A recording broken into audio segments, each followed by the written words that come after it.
முற்காலத்தில் வல்ல நாட்டு செட்டியார்கள் தனித்துவமான தோற்றம் அளிப்பவராக இருந்தனர். அவர்களுடைய வாழ்க்கை மற்ற சமுதாயத்திலிருந்து தனித்துவமாக இருந்தது. ஆண்கள் காதுகளில் பெரிய பதக்கம் கொண்ட கடுக்கன்களை அணிபவர்களாகவும், பெண்கள் காதுகளை வளர்க்கும் விதமான அதிக எடை கொண்ட தண்டட்டிகளை அணிந்தனர். இவர்கள் திருவாதிரை நோன்பு விழாவை கொண்டாடுகின்றார்கள். இனிப்பு அடை, அது ஒரு வகையான தோசை செய்து பூஜை அறையில் கோலமிட்டு பிரார்த்தனை செய்கிறார்கள். இந்த தண்டட்டி போடும் முறை தமிழகத்தில் பல சமுதாயத்தில் இருக்கின்றன.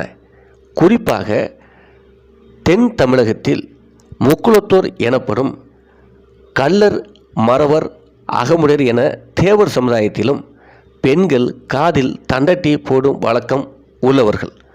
அதேபோன்று வல்லநாட்டு செட்டியார்கள் இனத்தின் பெண்களும் காதுகளில் தண்டட்டி போடும் முறையை கடைபிடித்திருக்கிறார்கள். இந்தியாவில் தமிழ்நாட்டில் அதிகம் வாழ்கிறார்கள்.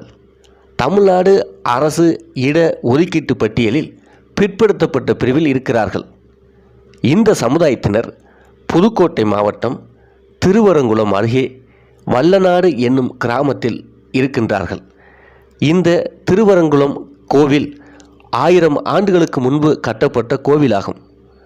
திருவரங்குளம் கோவில் வல்லநாட்டு செட்டியார்களின் பிரதான கோவிலாகும். வல்லநாட்டு செட்டியார் சமூகம் 12 கிராம பிரிவை கொண்டுள்ளது. மேலும் இந்த கிராம பிரிவுகள் 3 சீமை என தனித்தனியாக பிரிக்கப்பட்டுள்ளன. மேல்முகம், அதாவது மேலச்சீமை என்றும், இந்த மேலச்சீமையை கீரனூர், ஆரியூர், அன்னவாசல், வல்லநாடு போன்ற ஊர்கள் உள்ளடக்கியதாகும். இரண்டாவது நடுமுகம், இது நடுச்சீமை என அழைக்கப்படுகிறது. ஆலங்குடி, மரமடக்கி, வடகாடு, நெடுவாசல் ஆகிய ஊர்களை உள்ளடக்கியதாகும். மூன்றாவது கீழ்முகம், இது கீழச்சீமை என அழைக்கப்படுகிறது.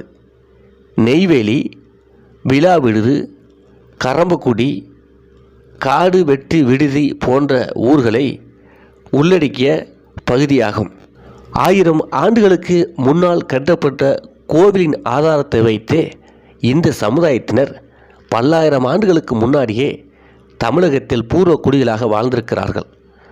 இந்த வரலாற்று சான்றின்படி 1000 ஆண்டுகளுக்கு முன்பே வல்லநாட்டு பகுதிக்கு வந்த குடிமக்களாக வல்லநாட்டு செட்டியார்கள் இருக்கின்றார்கள்.